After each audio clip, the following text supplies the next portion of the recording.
I wasn't looking for ancient harbors when I started this investigation. I was researching something far more modest. The architectural anomalies of 19th century customs houses along the Baltic coast, trade records, ledger books, the mundane bureaucracy of maritime commerce. That was all I wanted. I was trying to understand why so many port cities built between 1820 and 1870 shared nearly identical structural proportions, the same load-bearing arch ratios, the same granite foundation depths, the same orientation relative to prevailing wind patterns. Boring stuff, or so I thought. Then I found the photographs. Not illustrations. Not artist renderings. Actual photographic plates, daguerreotypes, and early wet collodion prints, housed in 3 separate archival collections. One in Stockholm, one in a private state catalog from Riga, and one in a digitized naval survey from the British Hydrographic Office. What these photographs showed were harbor structures, breakwaters, quay walls, dry dock channels, that the accompanying documentation dated to the early 1800s. That date was unremarkable. What was remarkable was what the structures looked like, the precision, the scale, the engineering complexity that, by every account I could find, should not have been possible at that moment in history. I set aside the Customs House project. I started pulling threads. What I found over the following months was not a neat answer. It was the opposite. The deeper I went, the more the official explanations, the ones that label these structures as Roman remnants or medieval fortifications, or simply origins unknown, began to feel less like conclusions and more like placeholders. Convenient labels placed over something that no one wanted to examine too carefully. Official explanations began to collapse the moment I started measuring. Let me describe what I am looking at, because precision matters here. The first set of photographs I found in the Stockholm archive, held within the collections of the Swedish Naval Museum's uncatalogued survey materials, photographed between 1847 and 1853, shows a harbor complex along what is identified only as the Eastern Baltic Survey, Site 14. No place name, no coordinates beyond a general regional notation, just Site 14. The breakwater visible in the primary plate is constructed from dressed stone blocks. This is not unusual. What is unusual is the size of those blocks, using the human figures in the foreground of the photograph as a scale of reference. 3 surveyors, whose heights I cross-referenced against standard uniform regulations of Swedish naval personnel of the period, I was able to estimate the individual block dimensions. The largest visible block measures approximately 4 meters in length, 2.5 meters in height, and an estimated 1.5 meters in depth. At the density of dressed granite, that is a single stone weighing in excess of 40 metric tons. 40 tons. One block.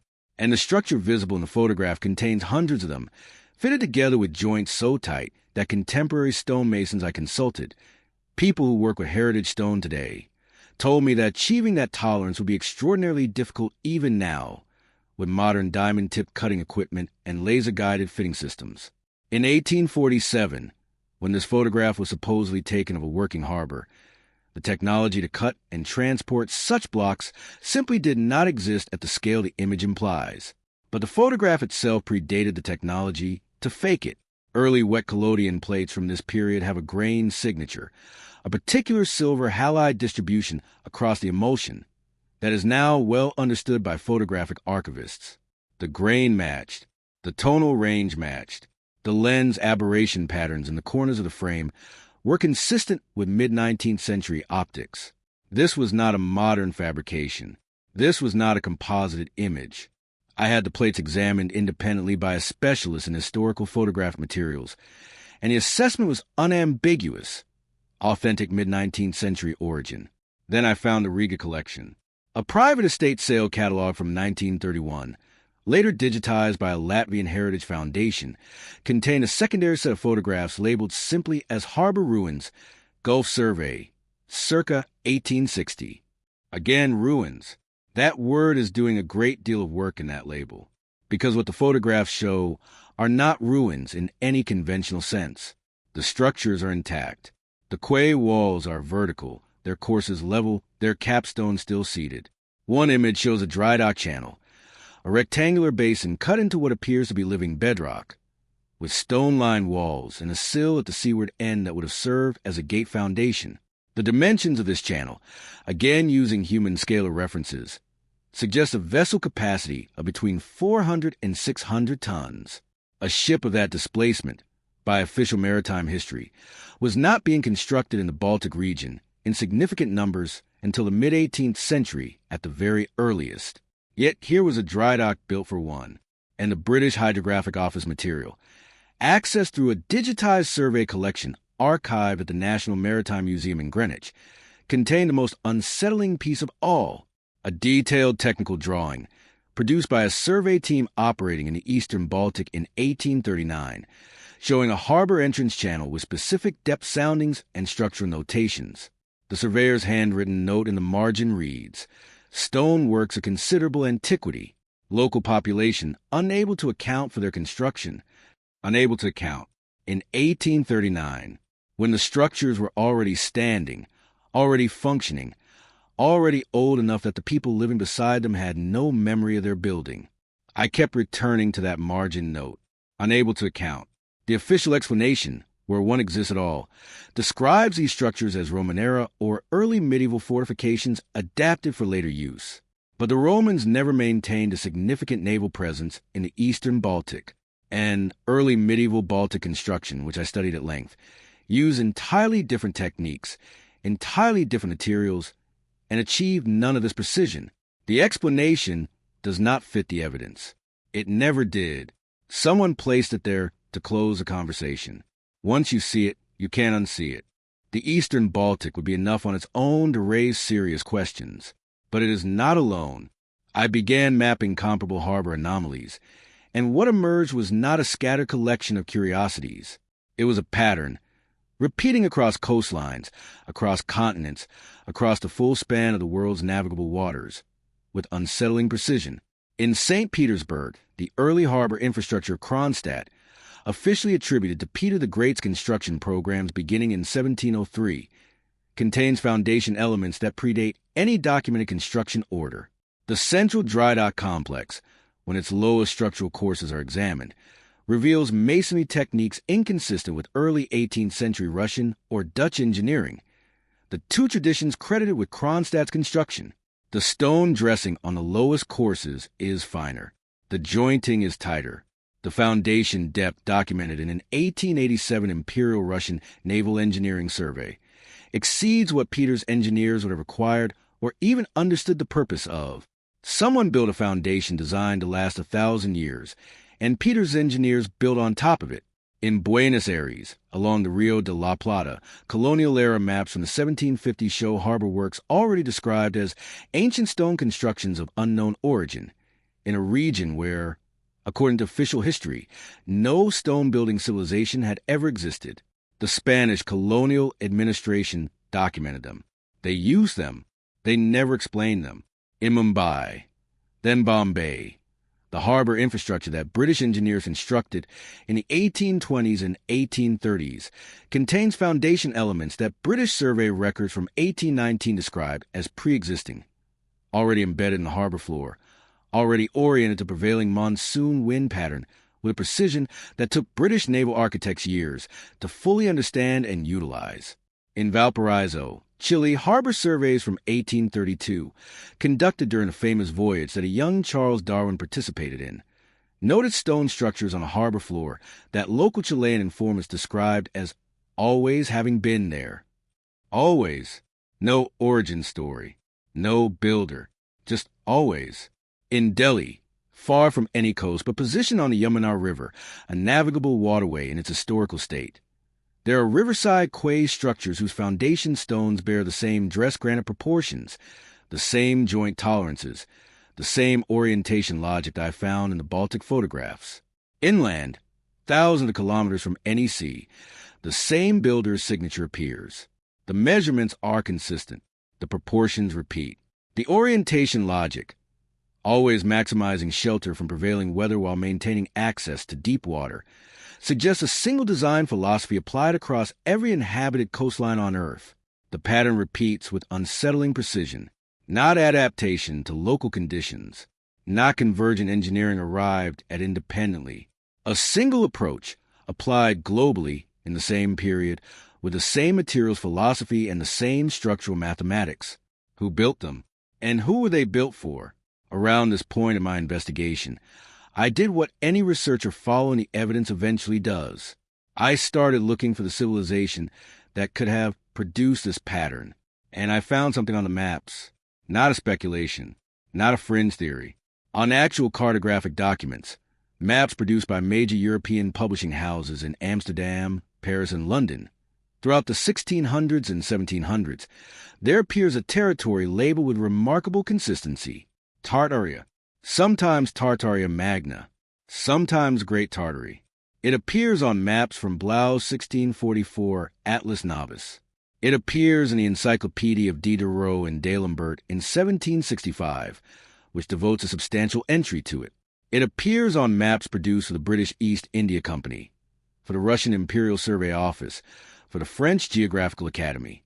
Not a legend, not a myth, a named, bounded, cartographically documented territory occupying an enormous portion of the Eurasian continent, from the Caspian Sea east of the Pacific, from the Arctic south to the Himalayan approaches. At its maximum documented extent, Tartaria was the largest territorial designation on the map of the world, larger than Russia, larger than China, larger than any European empire at any point in history, and then it disappeared. Not conquered in a documented war, not renamed through a political transition, not gradually absorbed through a series of treaties whose records we could examine. It simply ceased to appear on maps, abruptly, comprehensively, within a remarkably short span of time, somewhere in the late 1700s to early 1800s. The maps change. The encyclopedias are revised. The geographical academies update their records. And Tartaria is gone. What remains, in the spaces where it once appeared, are the successor labels we use today: Russian territories, Chinese provinces, Central Asian designations. But none of these successor entities claim the infrastructure. None of them have construction records that account for what was already there when their own documented histories begin. Here is where the harbors become impossible to ignore, because the territory of Tartaria, at its documented maximum, encompassed or bordered every body of water where these anomalous harbor structures appear: the Baltic, its western frontier; the Black Sea, its southwestern approach; the Pacific coast, its eastern boundary; the rivers of Central Asia, its internal arteries. Wherever the maps show Tartaria, the coastlines and riverbanks show harbor infrastructure that official history cannot explain. A civilization of that territorial scale would need harbors. It would need ports. It would need dry docks and breakwaters and quay walls capable of handling the maritime commerce of the largest land empire the world had ever seen. And if that civilization was erased, not defeated, not absorbed, but deliberately removed from the record, then its harbors would be left behind, orphaned, unexplained, attributed to Romans or medieval builders, or simply labeled origins unknown. The connection becomes impossible to ignore. If this were only an architectural mystery, it might remain confined to the pages of obscure engineering journals. But the harbors were being discovered, documented, and discussed in the public record throughout the 19th and early 20th centuries. And then that discussion stopped. The Eastern Maritime Courier, 1847. A correspondent filing from the Gulf of Finland describes the discovery of extensive submerged stoneworks, evidently of great antiquity, the purpose and construction of which had confounded the engineers of the Imperial Survey. The article notes that local fishermen had avoided the area for generations, believing the stones to mark a drowned city. The Imperial Survey, the article concludes, has filed its findings with the Russian Geographical Society. I searched the Russian Geographical Society's published proceedings for the relevant years. There is no corresponding published report. It was filed. It was not published. The Illustrated London News, 1863, a feature article on the harbor reconstruction works at a Baltic port, includes a passing reference to the discovery of foundation stones of a dimension and precision suggesting Roman or earlier workmanship, though no Roman presence in this region has been historically established. The architects overseeing the reconstruction are quoted as finding the foundations convenient. They build on top of them. The article does not follow up.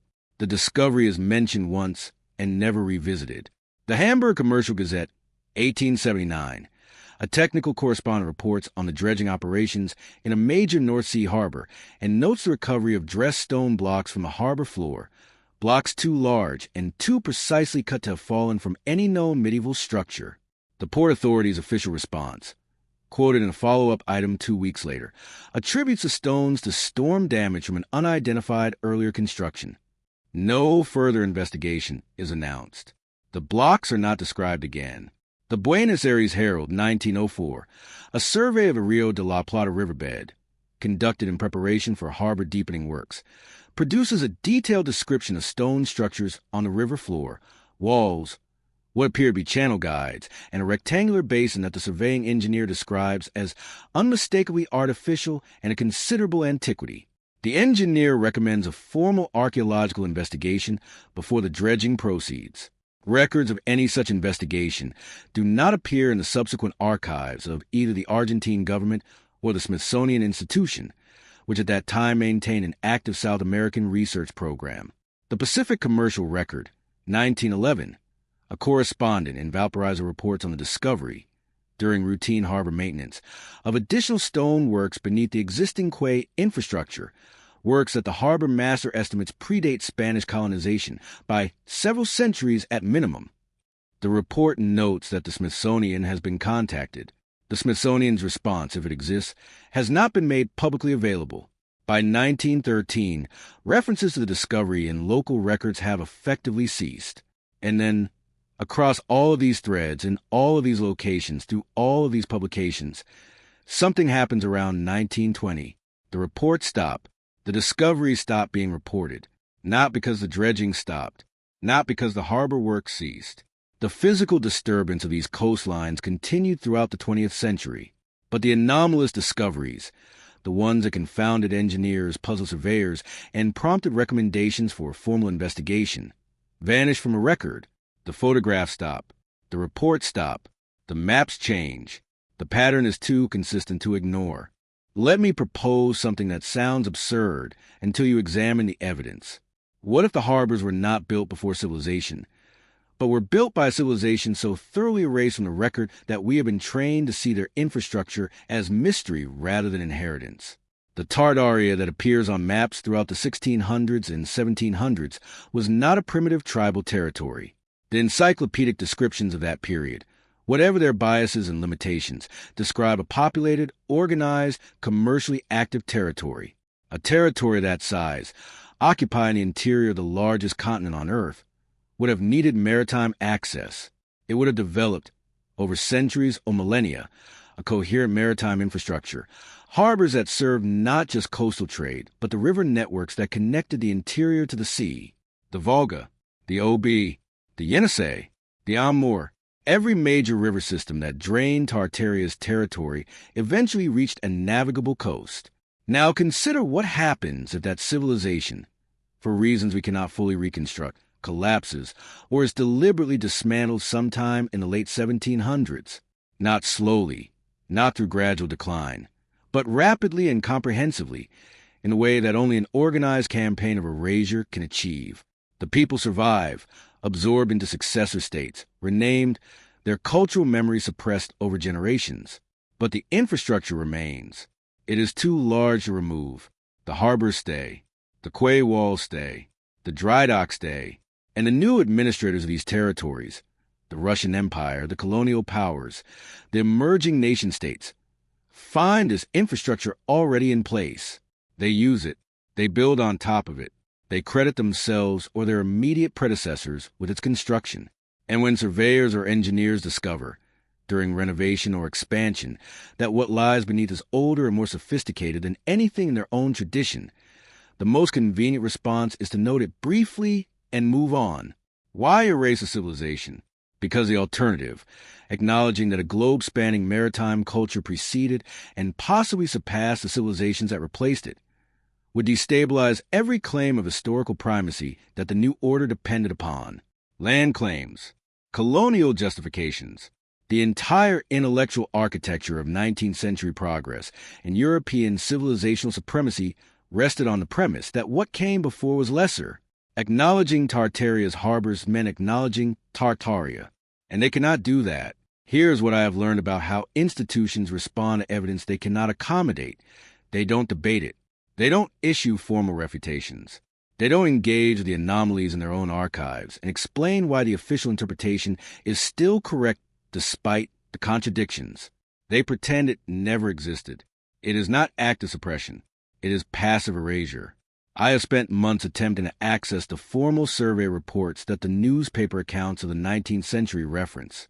Reports filed with the Russian Geographical Society. Reports submitted to the Smithsonian's Bureau of American Ethnology. Technical findings forwarded to the British Hydrographic Office. In some cases, the filing of these reports is documented in the very publications that announce the discoveries. The reports were received. They entered an institutional archive somewhere, and they are not findable, not classified, not restricted, simply absent, uncatalogued, filed under reference systems that no longer exist, in collections that were reorganized in the early 20th century, in correspondence archives that are incomplete for the relevant period. When you raise this pattern in academic circles, and I have done so carefully in writing to researchers at institutions that hold the relevant collections, the response follows a recognizable script. The inquiry is acknowledged. A general statement is made about the limitations of 19th century archival practices. A recommendation is offered to consult a different collection that, upon investigation, does not contain what was suggested, and then the conversation ends, not with a door closed in your face, with the conversation simply allowed to dissolve. I have seen this pattern described by researchers working on unrelated anomalies in geology and archaeoastronomy, in the study of pre-Columbian metallurgy. The mechanism is always the same. The evidence is not confronted. It is surrounded by silence, by institutional indifference, by the slow bureaucratic process of making something very difficult to find. Over a generation, the researcher who knew where the report was filed retires. The cataloging system changes. The physical document, if it was ever well preserved, is moved to off-site storage with no finding aid. And the silence becomes self-reinforcing, because the next researcher who looks finds nothing, not because nothing was there, but because a path to it has been systematically obscured. This is not conspiracy in the dramatic sense. It requires no secret meetings, no explicit coordination, no villains signing orders in the dark. It requires only that the people who control institutional archives consistently, across generations, across disciplines, across national boundaries, make the same quiet choice, to let the inconvenient thing become unfindable.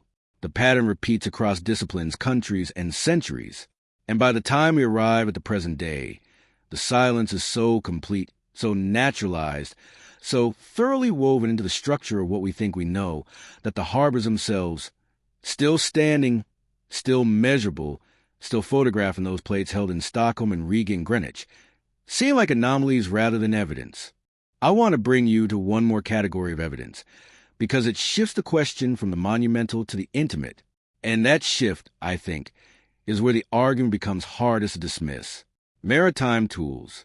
In the catalog records of 3 major auction houses, houses that have handled state sales from Baltic, North Sea, and Black Sea port cities throughout the 20th century, there appears, with notable frequency, a category of object described variously as navigational instrument, origin unknown, marine survey tool, pre-industrial unattributed, or simply brass instrument, purpose unclear.